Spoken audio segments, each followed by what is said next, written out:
Factors affecting sale potential. Sale potential को affected करने वाले कौन कौन से फैक्टर्स हैं? अगर इसकी बात करें तो हमने कल फॉर्मूला देखा था ई सेल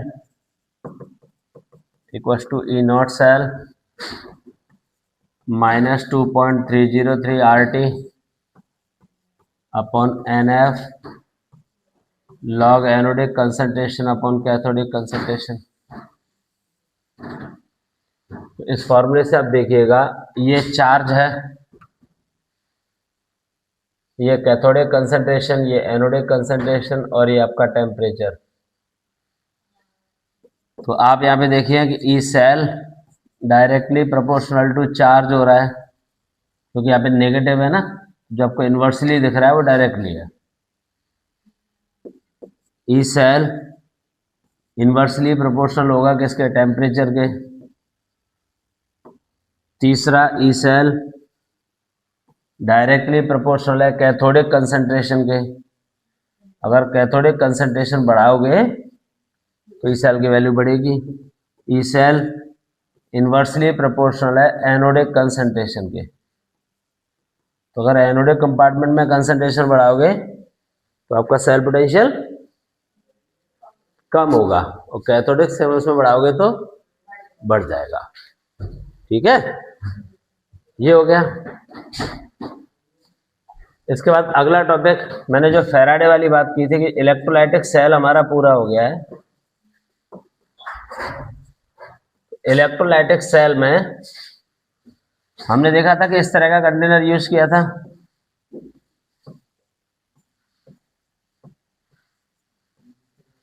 नमस्ते नमस्ते। ये एनोड हो गया और ये आपका कैथोड हो गया। आपको याद है मैंने उसमें बताया था कि इधर इम्प्योर कॉपर लिया था, इधर हमने प्योर कॉपर, और इसमें कॉपर सल्फेट का एक्वस सॉल्यूशन फिल कर दिया था। तो ड्यूरिंग द प्रोसेस हम देख रहे थे कि इसका ऑक्सीडेशन होगा तो यहां से कॉपर सॉल्यूशन में जाएगा, उस सॉल्यूशन में से कैथोड पे डिपॉजिट होगा। तो जब इलेक्ट्रोलाइसिस है तो कंटिन्यूसली कॉपर सॉल्यूशन में गया, उसके बाद कैथोड पे गया, तो ये सारा का सारा जो कॉपर है वो थ्रू इलेक्ट्रोलाइट हमारा कैथोड पे डिपॉजिट हो जाएगा। इम्प्योरिटीज मैंने कहा था कि नीचे कलेक्ट हो जाती हैं एनोड मड के फॉर्म में। तो इम्प्योरिटी आपकी एनोड मड के फॉर्म में कलेक्ट हो जाती हैं, तो क्या होगा? रेगुलर आपका मेटल कैथोड पे डिपॉजिट होगा। इसी बात को फैराडे साहब ने बताया था।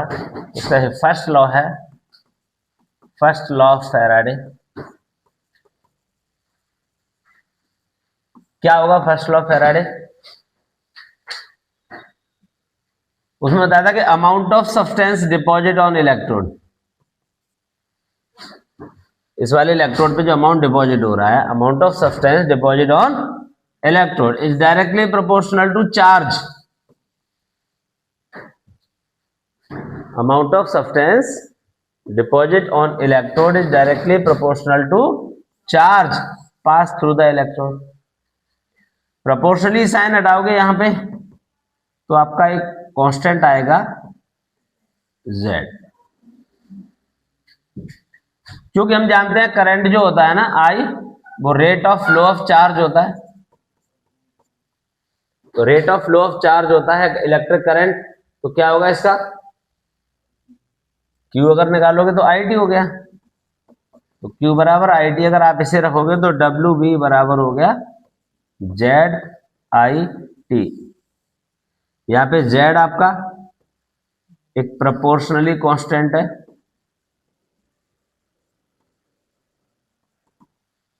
I इलेक्ट्रिक करंट है,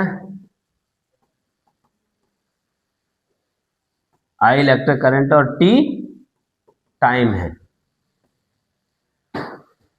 अच्छा, हम जानते हैं इसमें कि हमारा जो Z है वो होता है इक्विवेलेंट वेट अपॉन फैराडे। तो अगर आप इसको यहाँ पे पुट करोगे तो W B is equal to E W I T upon Faraday हो गया। तो ये हमारा न्यूमेरिकल पर्पस से एक बढ़िया फॉर्मूला बन गया। अगर आप इसे और आगे ले जाना चाहते हैं तो हमें पता होता है कि जो इक्विवेलेंट वेट होता है वो molar mass upon valency factor होता है। Molar mass upon valency factor. अगर आप इसको यहां पे रखना चाहोगे तो फिर क्या आपके लिए क्या बनेगा, W B is equal to E W की जगह पे कौन आ गया, molar mass upon valency factor into I T upon F. I T को आप क्यू भी लिख सकते हो, तो आप इसको ऐसे भी लिख सकते हो क्यू अपॉन एफ। अच्छा, मोलर मास को आप इधर लाओगे तो ये हो जाएगा W B upon M B. सामने क्या बचा आपके पास, क्यू अपॉन एन एफ। ये आपका मोल होता है, तो ये एन बी कर देता हूं मैं इसको, मोल को क्यू अपॉन एन एफ। तो कहीं आपको चार्ज निकालना हो तो चार्ज बराबर क्या बन जाता है कई बार, mole into valency factor into Faraday. एक सिंपल सा फॉर्मूला बन गया, Q बराबर मोल है इंटू वैलेंसी फैक्टर है इंटू फेराडे। तो अब आपके मतलब के हिसाब से अगर फॉर्मूला देखा जाए तो न्यूमेरिकल पर्पस से ये वाला बहुत काम आने वाला है।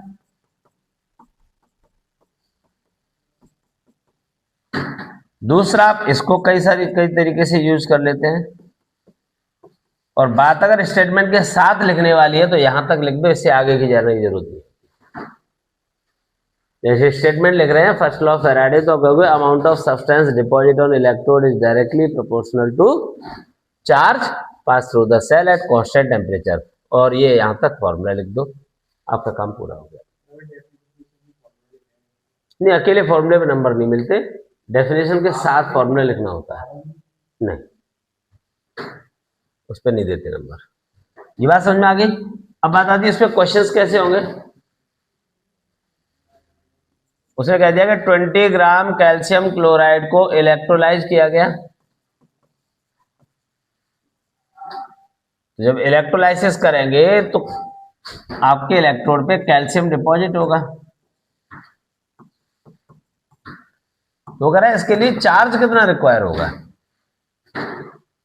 चार्ज पूछा है, ग्राम में वैल्यू गिवन है, तो मैंने अभी आपको बताया है कि ग्राम में वैल्यू गिवन है, चार्ज पूछा है, तो आप ये वाला फॉर्मूला लगा लो, आप आराम से कैलकुलेट कर लोगे।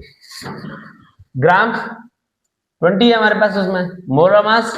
अच्छा, मोलर मास हमें केवल उस एलिमेंट का रखना होता है जो इलेक्ट्रोड पर डिपॉजिट हो रहा है, हमें पूरे सॉल्ट का नहीं लेना होता। तो हमारे पास फॉर्मूला है W B upon M B is equal to Q upon N F. N यहाँ पे वैलेंसी फैक्टर है, तो डब्ल्यू आपके पास 20, कैल्शियम का मोलर मास होता है 40 इंटू बराबर क्यू तो निकालना ही था, कैल्शियम पे चार्ज होता है 2 और वैलेंसी फैक्टर 2 हो गया इसका। फैराडे की वैल्यू होती है 96500। तो आप देखो ये कितनी बार कट गया, 2 बार, ये 2 से, तो Q बराबर क्या है,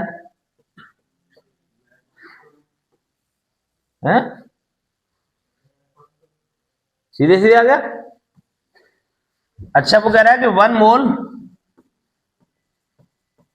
MnO4 नेगेटिव से Mn2+ बनाया है, इसके लिए कितना चार्ज रिक्वायर्ड होगा।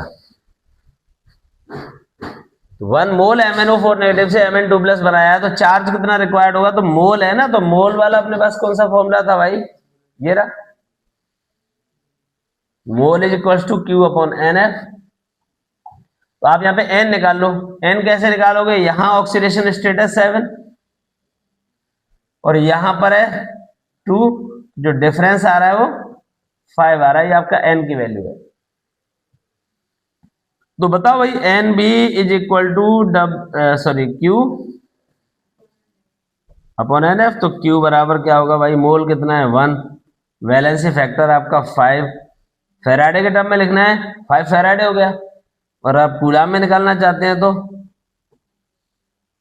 96500 का मल्टीप्लाई कर दो इसमें, 005, 5 6 जा 30 और 5 9 जा 45 प्लस 3 हो गया। कोई दिक्कत नहीं है, कूलाम में आंसर आ गया।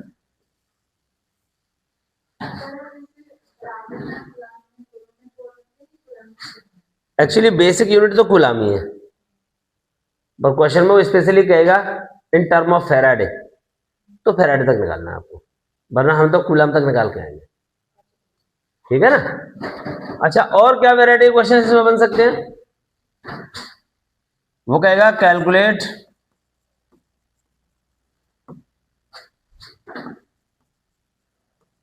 Mass of copper deposit on electrode when 5 ampere current pass through the cell up to 20 seconds।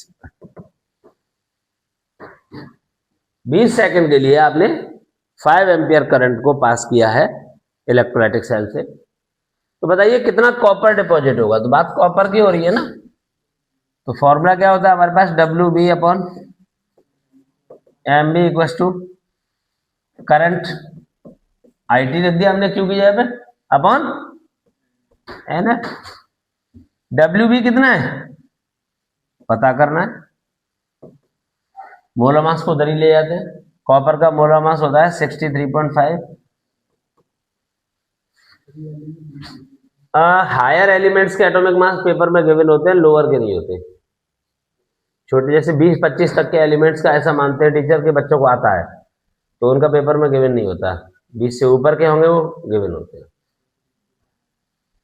हाँ, तो यहाँ क्या है, आई कितना है आपके पास 5 एम्पियर इंटू टाइम कितना है 20 सेकेंड। आपके पास मिनट घंटे में होगा तो उसको भी सेकंड में चेंज करके रखोगे। कॉपर पे चार्ज होता है 2 इंटू 965 कर लोगे सॉल्व। ऐसे करके आप इसका मास कैलकुलेट कर। तो ये आपके फर्स्ट लॉ फैराडे से रिलेटेड क्वेश्चंस हैं, कोई दिक्कत तो नहीं है, बराबर। चलो अगला सेकेंड लॉ ऑफ फैराडे।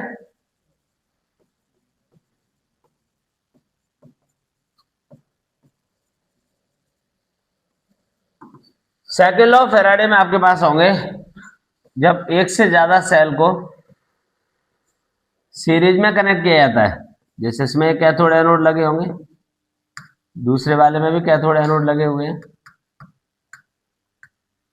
तो इनको सीरीज में कनेक्ट कर दो। ये आपका एनोड, ये कैथोड, ये एनोड और ये कैथोड। मान लीजिए ये आपका कॉपर का बना हुआ है और ये सिल्वर का है। तो 2 और more electrolytic cell connected in series, then अब इसमें आप करंट जो पास करोगे वो ऐसा तो नहीं कि इसी में से पास होगा उसमें से नहीं होगा। तो सेकेंड लॉ ऑफ फैराडे के लिए आई हमेशा दोनों के लिए कांस्टेंट रहेगा, टाइम भी दोनों के लिए कांस्टेंट है। तो जितने टाइम तक करंट आपका इसमें से पास होगा उतने टाइम तक इसमें से होगा, जितना करंट इसमें से जाएगा उतना इसमें से जाएगा। ठीक है। अब यहाँ पे जो एलिमेंट्स हैं इनके इक्विवेलेंट वेट अलग अलग होंगे। तो आपका जो फर्स्ट लॉ ऑफ फैराडे था वो क्या था, डब्ल्यू बी बराबर है,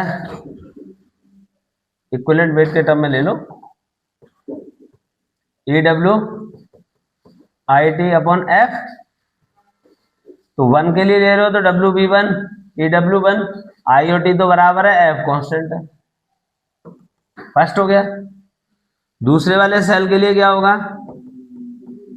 ई डब्ल्यू 2, आई टी तो कांस्टेंट है ही पहले से ही, तो इक्वेशन 1 में 2 का डिवाइड करो,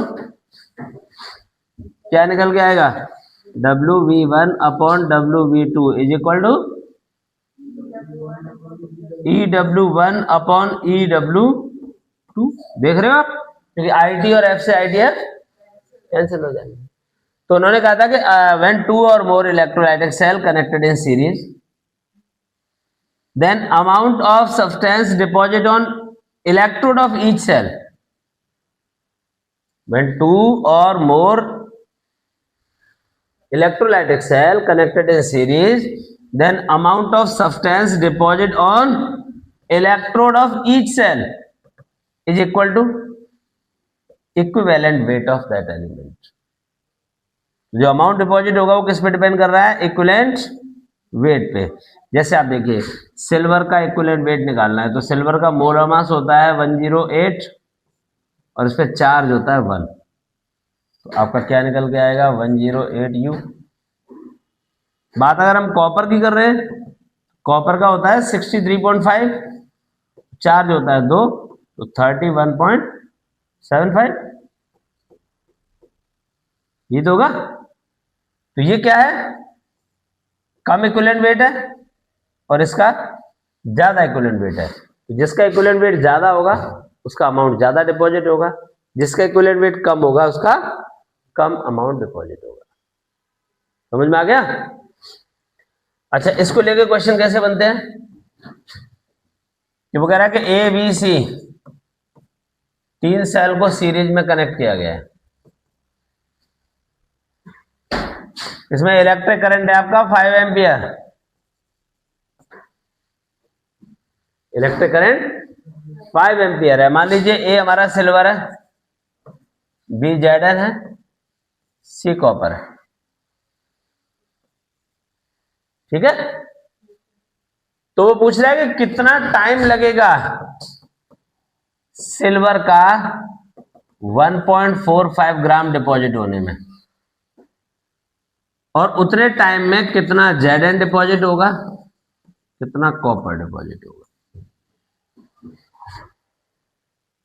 तो आपके पास क्या गिवन है भाई, मास ऑफ सिल्वर और करंट गिवन है। तो करंट और मास को यूज करोगे आप पहले फर्स्ट लॉ ऑफ फैराडे में, तो क्या था, WB बराबर MB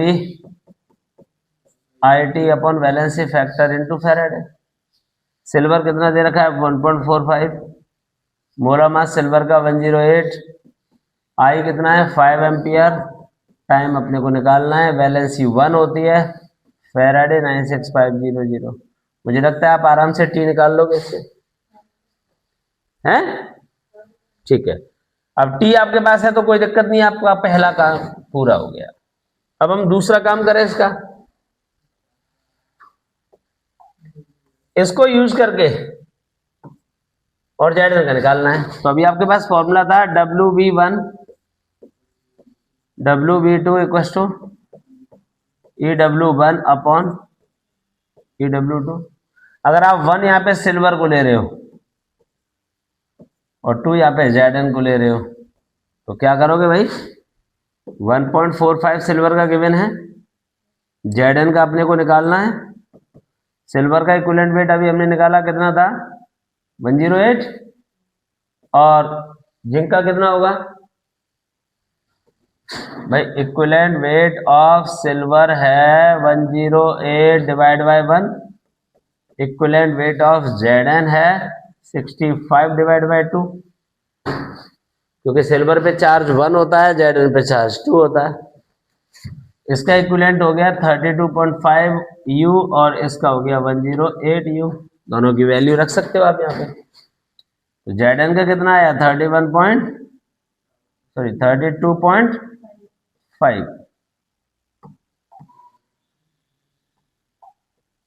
32.5, अब आप सॉल्व करके आराम से, तो जैसे हमने इसका मास निकाला है ऐसे हम कॉपर का भी निकाल सकते हैं। टाइम तो केवल उस फर्स्ट लॉ फॉर्मूले से निकला है, इसमें इसका यहाँ पे कोई यूज नहीं है।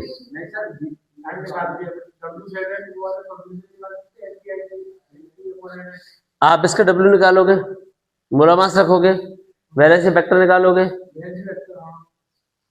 ठीक है ना। लेकिन आपने सीरीज में कनेक्ट किसको किया है, उसी से किया है ना, तो आप उसके बेसिस पे निकालोगे तो सेम वैल्यू आएगी। वही कह रहे हैं यहाँ पे इस टाइम और करंट को रख करके जब आप इससे निकालोगे डायरेक्ट तब भी सेम ही आएगा। फिर आपको 3 बार करना पड़ेगा, ये कैलकुलेशन इजी रहेगी आपके लिए, ठीक है ना। चलो